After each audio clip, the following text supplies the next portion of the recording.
Hello students, स्वागत है आपका इस नए वीडियो में। क्लास 12 फिजिक्स में इलेक्ट्रोमैग्नेटिक्स पढ़ रहे हैं अपन, और बायो सावर्ट का नियम अपन ने पिछले वीडियो में पढ़ लिया था। अब हम बायो सावर्ट के नियम की एप्लीकेशन स्टार्ट करने जा रहे हैं, और पहला एप्लीकेशन है बायो सावर्ट के नियम का। पहला अनुप्रयोग है परिमित लंबाई के सीधे धारावाही चालक तार के कारण चुंबकीय क्षेत्र का मान ज्ञात करना। तो देखो, ये हमारे पास में एक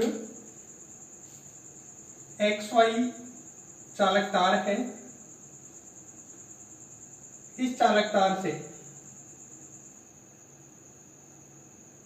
d दूरी पर कोई बिंदु P है, जिस पर हमें चुंबकीय क्षेत्र की तीव्रता का मान ज्ञात करना है। ये जो चालक तार है, इसमें X से Y की ओर I धारा प्रवाहित हो रही है।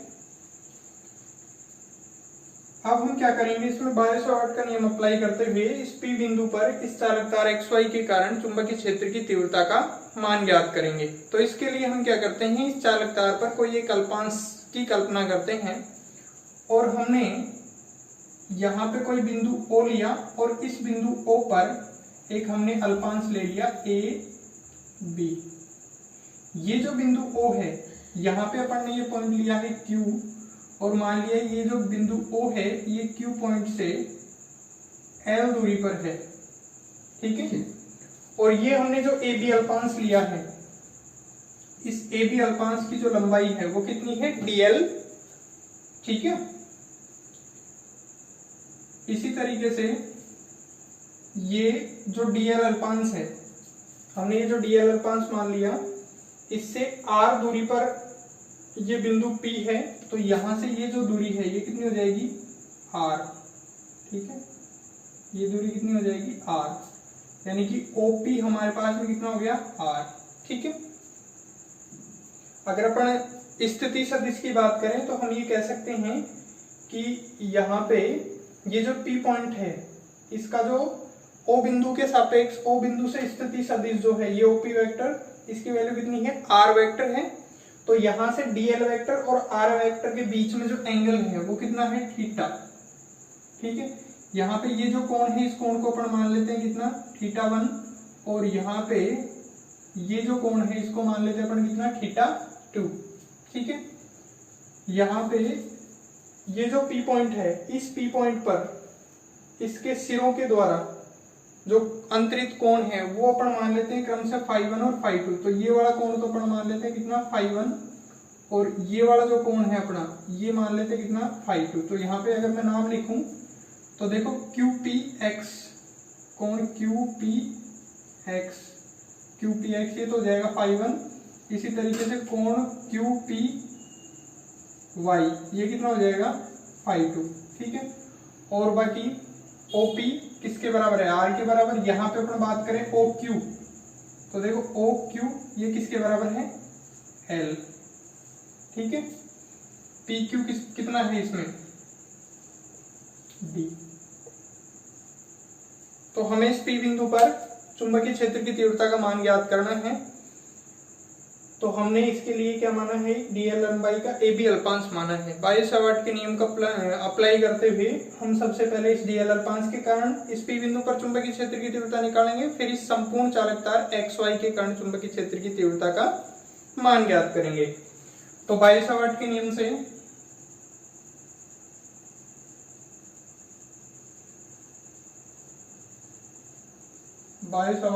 से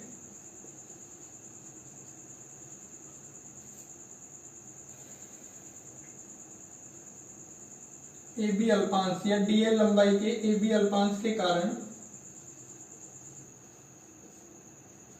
P बिंदु पर चुंबकीय क्षेत्र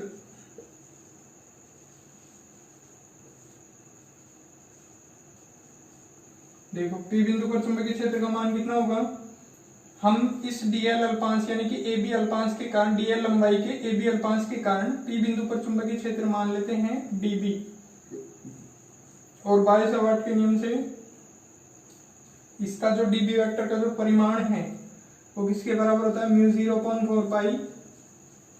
इसमें धारा कितनी प्रवाहित हो रही है, I, इसकी लंबाई अपन ने कितनी मानी है, dl, कोण कितना है यहाँ पे साइन थीटा, सॉरी थीटा, दूरी कितनी मानी अपन ने r, तो इसको दे दिया इक्वेशन नंबर 1। ठीक है, डीबी वेक्टर का मोड की वैल्यू कितनी आई हमारे पास में 0.4 pi I d l sine theta upon r square. अब अपने को क्या करना है, इसमें हमें डी एल और आर की वैल्यू निकाल के इस फॉर्मूले में पुट करनी है। तो उससे तो अपने को मिल जाएगा क्या, डीबी वेक्टर का परिमाण। ठीक है, फिर अपन क्या करेंगे, इस संपूर्ण चालकता एक्स वाई के कारण चुंबकीय क्षेत्र की तीव्रता का मान निकालेंगे। ठीक है, तो सबसे पहले अपन डीएल की बात करते हैं। तो देखो चित्र में आपको दिखेगा त्रिभुज ओ क्यू पी। इस चित्र में अपन देखें त्रिभुज ओ क्यू पी, ये एंगल जो है ये कितने डिग्री का है, 90 डिग्री का एंगल है। ठीक है, अब यहां से अपन कोट क्यू ओ पी की वैल्यू निकालें। तो देखो कोट क्यू ओ पी की वैल्यू कितनी आएगी, कोट क्यू ओ पी हमें पता है लाल बटे कक्का से जो कोट थीटा होता है वो कितना होता है, आधार बटे लंब। ठीक है, तो यहाँ पे ये एंगल है हमारे पास में ये वाला, इसके सामने ये लंब, ये आधार और ये क्या हो जाएगा कर्ण। तो ये आधार है हमारे पास में, मतलब कि ओ क्यू, और ये क्या हो जाएगा लंब, यानी कि पी क्यू। ठीक है, ओ क्यू कितना है हमारे पास, ओ क्यू कितना है एल, और पी क्यू कितना है डी। ठीक है, तो ये एल अपॉन डी। यहां से क्यू ओ पी की बात करें अपन, तो देखो कोण क्यू ओ पी जो है, एंगल क्यू ओ पी, इसकी अपन वैल्यू निकालें। तो देखो यहाँ पे एक सरल रेखा पे कोई अपन पॉइंट लेते हैं, तो उस पर जो है एंगल कितने डिग्री का होता है, 180 डिग्री का। तो ये पूरा एंगल यहाँ से आता है, ये कितने डिग्री का हो जाएगा, 180 डिग्री का। ठीक है, इस 180 डिग्री में से अगर थीटा अपन लेस कर दें, घटा दें, तो हमारे पास में ये एंगल बच जाएगा। इसका नाम क्या है, क्यू ओ पी। हमारे पास भी यही एंगल है। ठीक है, तो इसका मान कितना हो जाएगा, 180 माइनस थीटा। ठीक है, तो यहां से अपन देखें तो देखो cot 180 minus theta is equal to L upon D. Cot 180 minus theta, हम जानते हैं कोट 180 माइनस थीटा क्या होगा, 180 में से घटाते हैं तो फलन तो चेंज होता नहीं है। ठीक है, और यहाँ पे माइनस का चिन्ह आ जाएगा, क्योंकि दूसरे चतुर्थांश में जो कोट है वो कैसा होता है, नेगेटिव होता है। यानी कि कोट 180 माइनस थीटा अपने को ध्यान रखना है किसके बराबर होता है, माइनस के कोट थीटा के बराबर होता है। ठीक है, तो यहां से अपन लिखेंगे माइनस का cot theta is equal to L upon D, और यहां से अगर अपन एल की वैल्यू निकालना चाहें तो माइनस का डी कोट थीटा आ जाएगा। ठीक है, अब अपन क्या करेंगे, इसका थीटा के सापेक्ष अवकलन करने पर, थीटा के सापेक्ष अवकलन करने पर, देखो थीटा के सापेक्ष इसका अवकलन करेंगे अपन,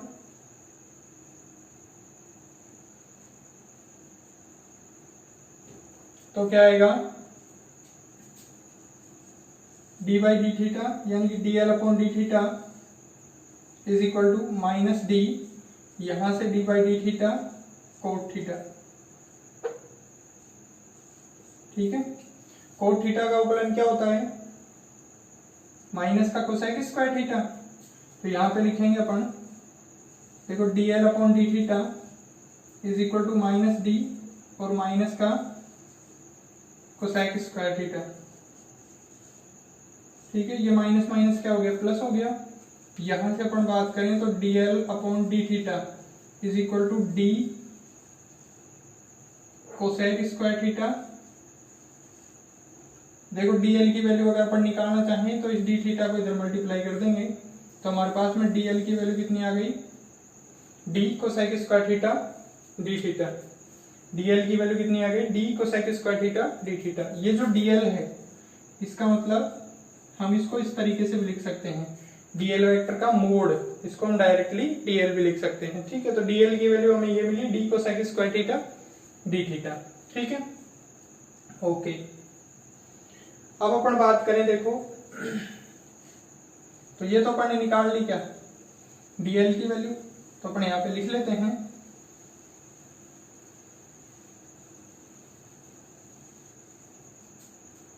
देखो डीएल की वैल्यू अपन ने निकाली डी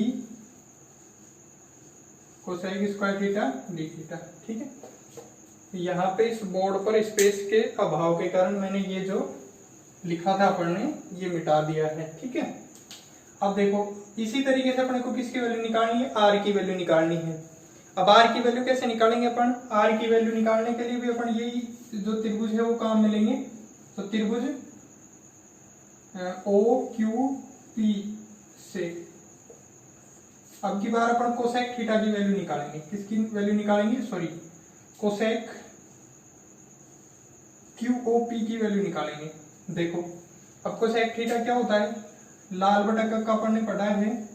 ठीक है, त्रिकोणमिति में त्रिकोणमिति फलनों के मान पढ़े हैं, लाल बटा कक्का से अपन लिखेंगे क्या, कर्ण बटे लंब कोसेक थीटा की वैल्यू।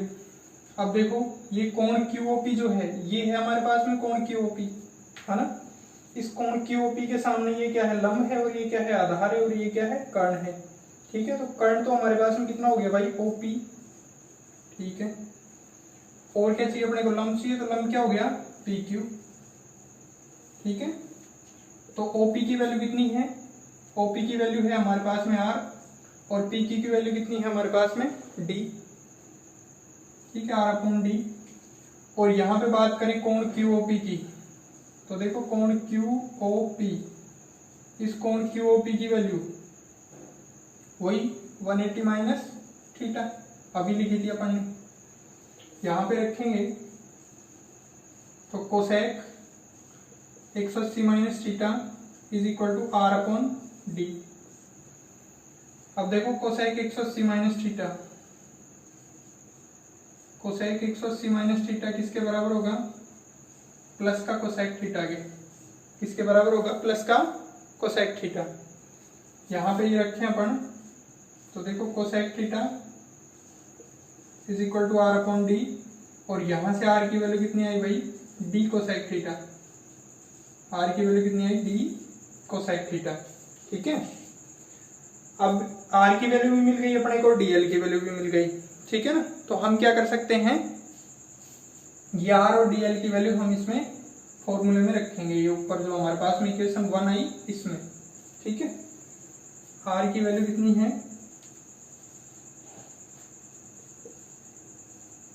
डी कोसेक थीटा, ये अपन इसमें रखेंगे, तो हमारे पास में वैल्यू क्या आएगी, देखो μ0.4 पाई आई, डीएल का मान कितना है, डी कोसेक स्क्वायर थीटा। अच्छा ये वैल्यू किसकी है, देखो डीएल वेक्टर का मोड। ठीक है ना, D cosec square theta, R की वैल्यू डी कोसेक थीटा, इसका स्क्वायर करेंगे तो D square cosec square theta, और साइन थीटा है ही हमारे पास में। ठीक है ना, तो अब इसमें देखें अपन, तो कैंसिल क्या हो रहा है, देखो कोसेक स्क्वायर थीटा से कोसेक स्क्वायर थीटा कैंसिल हो गया, डी से डी कैंसिल हो गया, तो यहां से डीबी वेक्टर की जो वैल्यू है वो कितनी आएगी, μ0.4 पाई आई साइन थीटा, और ये डी, यहां से डी से डी कैंसिल हो गया, कोसेक स्क्वायर थीटा से कोसेक स्क्वायर थीटा कैंसिल हो गया। ठीक है, तो ये हमारे पास में आ गया, किसका मान आ गया भाई, ये इस AB अल्पांश के कारण P बिंदु पर चुंबकीय क्षेत्र की तीव्रता आ गई। ठीक है, अब अपन क्या करेंगे, संपूर्ण चालकता XY के कारण P बिंदु पर चुंबकीय क्षेत्र की तीव्रता निकालेंगे। इसके लिए हम क्या करेंगे, ये जो हमारे पास में वैल्यू आई dB की, ठीक है, इसका हम इंटीग्रेशन करेंगे किसके, कोण θ1 से θ2 के बीच में। तो देखो ये जो अपन ने तार लिया है ना, इस तार की इस तार के जो सिरे हैं उनको अपन ने P बिंदु से जब मिलाया तो हम ये देखते हैं कि ये तार जो है θ1 कोण से θ2 कोण के बीच में विस्तारित है। ठीक है ना, हमने मान लिया ये वाला कोण तो कितना है θ1 और ये वाला कोण कितना है θ2। ठीक है, अब अपन इसका इंटीग्रेशन करेंगे तो इसको मैं मिटा देता हूं और देखो किस तरीके से करेंगे।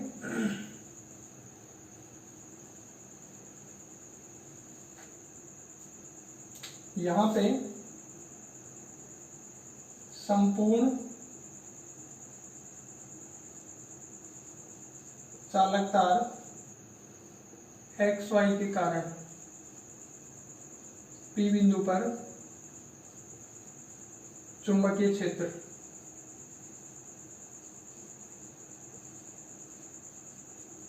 ठीक है, ये कैसे मिलेगा अपने को, B का मान मिलेगा इंटीग्रेशन ऑफ dB। ठीक है, यहाँ पे अपन सिर्फ परिमाण की बात कर रहे हैं, जिसे अपन बाद में दिखा सकते हैं यहाँ पे। ठीक है, तो देखो dB की वैल्यू रखेंगे ये, और इसका इंटीग्रेशन कहां से कहां तक, θ1 से θ2 तक, θ1 से θ2 μ0/4 पाई I sin θ ये d। ठीक है, अब हम इसका इंटीग्रेशन करेंगे, इसको सोल्व करेंगे तो हमारे पास में जो वैल्यू आएगी वो इस सीधे धारावाही चालक तार के कारण P बिंदु पर चुंबकीय क्षेत्र की तीव्रता का मान होगा। यहाँ पे जो भी कांस्टेंट हैं उनको अपन समाकलन के बाहर लिख लेते हैं, μ0I/4 pi d θ1 to θ2 sin theta. ठीक है, साइन थीटा का जो समाकलन होता है वो क्या होता है, integration of sine theta minus का कोस थीटा। ठीक है, तो यहाँ पे μ0I/4 पाई d माइनस का कोस थीटा, लिमिट रखेंगे θ1 से θ2। ठीक है, b का मान कितना आएगा, देखो यहाँ पे लिमिट रखेंगे, upper limit minus lower limit, μ0I/4 pi d minus का कोस θ2, बीच में आता है माइनस, और माइनस का कोस θ1। देखो ये माइनस माइनस क्या हो जाएगा, प्लस हो जाएगा, तो हमें क्या मिलेगा, कोस θ1 माइनस कोस θ2। ठीक है, ये b की वैल्यू कितनी आएगी, b is equal to μ0I/4 pi d, देखो ये माइनस माइनस प्लस कोस θ1 और ये माइनस कोस θ2। ठीक है, तो b की वैल्यू आई μ0I/4 पाई d कोस θ1 माइनस कोस θ2। ठीक है, अब हम क्या करेंगे, ये जो θ1 है और θ2 है इसको हम किसके पदों में लिखेंगे, φ1 और φ2 के पदों में लिखेंगे। ठीक है, देखो अगर हम देखें इस चित्र में देखें अपन तो त्रिभुज, जैसे मैं नाम लिख रहा हूं इसका YQP, इस त्रिभुज YQP में देखें अपन तो यहाँ पे ये एंगल कितना है, 90 डिग्री का है। ठीक है, ये बाह्य कोण है, तो हम जानते हैं कि त्रिभुज के बाह्य कोण का जो मान है ये इन दो अंतःकोणों की योग के बराबर होगा, यानी कि θ2 जो है वो किसके बराबर होगा भाई, φ2, या फिर हम कह सकते हैं 90 प्लस φ2 के। ठीक है, ठीक इसी तरीके से देखो इस नीचे वाले त्रिभुज में, त्रिभुज XQP में, इस नीचे वाले त्रिभुज में ये वाला जो एंगल है ये तो 90 डिग्री का है। ठीक है, त्रिभुज के तीनों कोणों का योग कितना होता है, 180 डिग्री, तो ये बच गए जो दो कोण, उन दोनों का योग कितना होगा, 90 डिग्री होगा, क्योंकि ये अकेला कोण 90 डिग्री का है, तो दो कोण, इन दो कोणों का योग 90 डिग्री होगा। तो θ1 प्लस में φ1 इज इक्वल टू 90, और यहाँ से अगर अपन θ1 की बात करते हैं तो ये आता है 90 माइनस φ1। ठीक है, तो देखो θ2 की वैल्यू तो कितनी आई, 90 प्लस φ2, और θ1 की वैल्यू कितनी आई, 90 माइनस φ1। ठीक है, तो अब ये θ1 और θ2 की वैल्यू हम इस फॉर्मूले में रखते हैं, तो देखो क्या मिलेगा अपने को,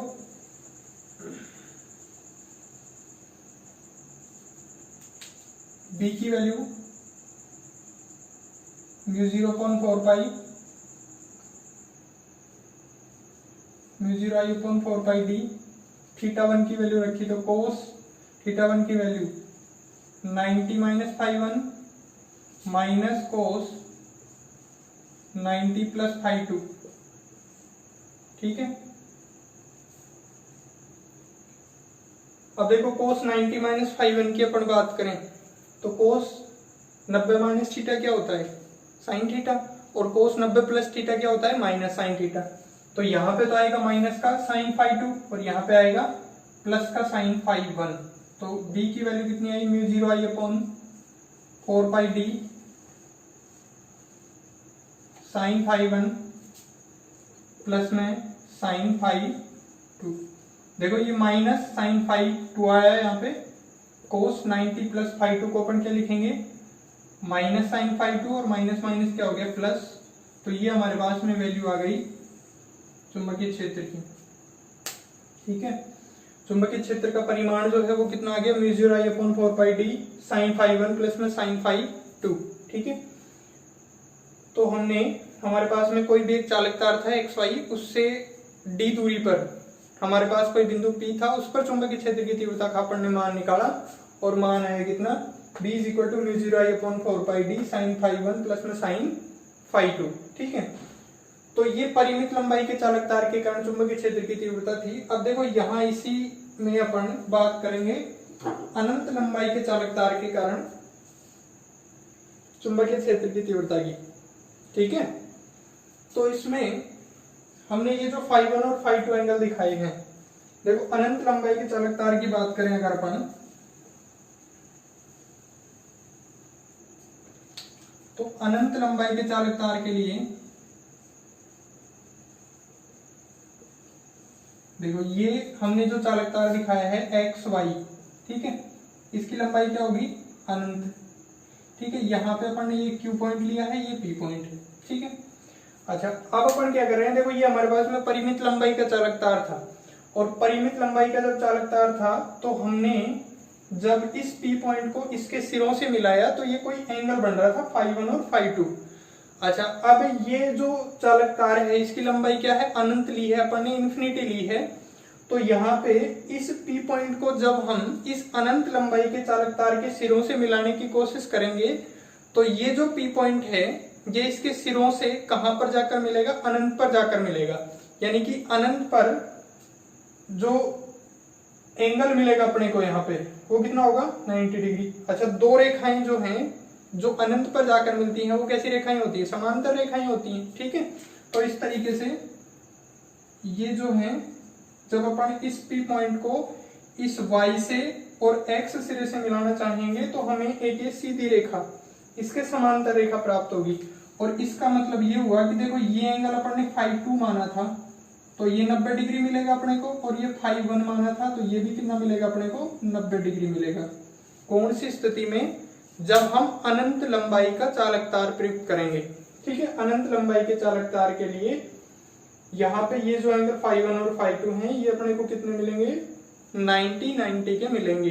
ठीक है, तो अब यहाँ पे ये जो फॉर्मूला अपन ने निकाला, इस फॉर्मूले में हम φ1 = φ2 = φ1 और φ2 की वैल्यू 90 रखेंगे तो देखो हमें क्या मिलेगा, म्यू 0 I/4 पाई डी, यहाँ पे साइन 90 प्लस में साइन 90, साइन 90 की वैल्यू कितनी होती है, 1, साइन 90 की वैल्यू कितनी होती है, 1, ये कितना हो गया, 2। ठीक है, b की वैल्यू कितनी आएगी, mu 0 I/4 pi D into 2। ठीक है, ये कैंसिल करेंगे इसको तो कितना हो जाएगा, म्यू 0 I/2 पाई डी। तो ये हमारे पास में आ गया अनंत लंबाई के चालक तार के कारण चुंबकीय क्षेत्र की तीव्रता का मान। तो अगर अनंत लंबाई के कारण P बिंदु पर चुंबकीय क्षेत्र की तीव्रता निकालनी हो तो हमने जो परिमित लंबाई के कारण P बिंदु पर चुंबकीय क्षेत्र की तीव्रता निकाली है उस फॉर्मूले में हम क्या कर देंगे, φ1 और φ2 की जगह कितना रख देंगे, 90 डिग्री। ठीक है, तो इससे हमें अनंत लंबाई के धारावाही चालक तार के कारण, सीधे धारावाही चालक तार के कारण P बिंदु पर चुंबकीय क्षेत्र की तीव्रता का मान प्राप्त हो जाएगा। कितना है ये मान, μ0I/2πt। ठीक है। अब देखो इसी फॉर्मूले में अगर अपन कुछ कंडीशन देखें, ठीक है, तो ये दोनों हो गया परिमित लंबाई के धारावाही चालक तार के कारण भी और अनंत लंबाई के धारावाही चालक तार के कारण भी। ठीक है। अब इसमें अगर अपन देखो कंडीशन देखें, यदि हमारे पास में देखो ये जो फॉर्मूला है, पहली कंडीशन इसमें ये देखें कि भाई φ1 तो क्या हो 0 हो और φ2 कितना हो 90 हो, तो ये रखेंगे तो देखो कंडीशन क्या है, जो मान है हमारे पास में वो कितना आएगा μ0I/4πd sin 0 प्लस में sin 90। ठीक है, ये 0 हो गया और ये कितना हो गया 1 हो गया, तो b का मान कितना आएगा μ0I/4πd। ठीक है। इसी तरीके से ये हमारे पास में क्या हो, दोनों ही 90-90 हो, तो वो कंडीशन तो देख लिए पढ़ने। अच्छा, एक कंडीशन ये हो हमारे पास कि φ1 तो क्या है 0 डिग्री है और φ2 किसके बराबर है, φ के बराबर है, तो अपन क्या करेंगे φ1 की जगह तो 0 रखेंगे, φ2 की जगह φ रखेंगे। तो देखो b का मान यहाँ पे लिखे अपन, b का मान μ0/4π, ठीक है, μ0I/4πd sin 0 प्लस में sin φ। ठीक है, तो ये तो 0 हो गया और मान कितना मिलेगा अपने को μ0I/4πd sin φ। ठीक है। तो इस तरीके से और भी कोई कंडीशन हो ये φ1 और φ2 की वैल्यू के लिए, तो हम ये रख सकते हैं और अलग अलग सिचुएशन में, अलग अलग स्थितियों में हम ये चुंबकीय क्षेत्र की तीव्रता का मान निकाल सकते हैं। ठीक है। तो ये था हमारे पास परिमित लंबाई के सीधे धारावाही चालक तार के कारण चुंबकीय क्षेत्र का मान और अनंत लंबाई के सीधे धारावाही चालक तार के कारण चुंबकीय क्षेत्र की तीव्रता का मान। ठीक है। रही बात दिशा की, तो दिशा अपन किससे ज्ञात कर सकते हैं, बड़ी आसानी से ज्ञात कर सकते हैं दाएं हाथ के अंगूठे के नियम से। ठीक है। और दक्षिणावर्ती पेंच नियम से। ठीक है ना। तो यहाँ पे जो दिशा है वो किधर हो जाएगी, देखो अंगूठे की दिशा में ये धारा है, तो मुड़ी हुई उंगलियों की दिशा में क्या होगा चुंबकीय क्षेत्र। तो ये जो चालक तार है इसके इस साइड में तो ये उंगलियां अंदर की ओर प्रवेश करेंगी, यानी कि जो चुंबकीय क्षेत्र है वो अंदर की ओर होगा, और अंदर की ओर चुंबकीय क्षेत्र को अपन किससे दर्शाते हैं क्रॉस से, और बाहर की ओर चुंबकीय क्षेत्र को अपन किससे दर्शाते हैं डॉट से। तो इस साइड में चुंबकीय क्षेत्र बाहर की ओर और इस साइड में चुंबकीय क्षेत्र अंदर की ओर, इस तल के लंबवत अंदर की ओर होगा इस P पॉइंट पर चुंबकीय क्षेत्र की दिशा। ठीक है।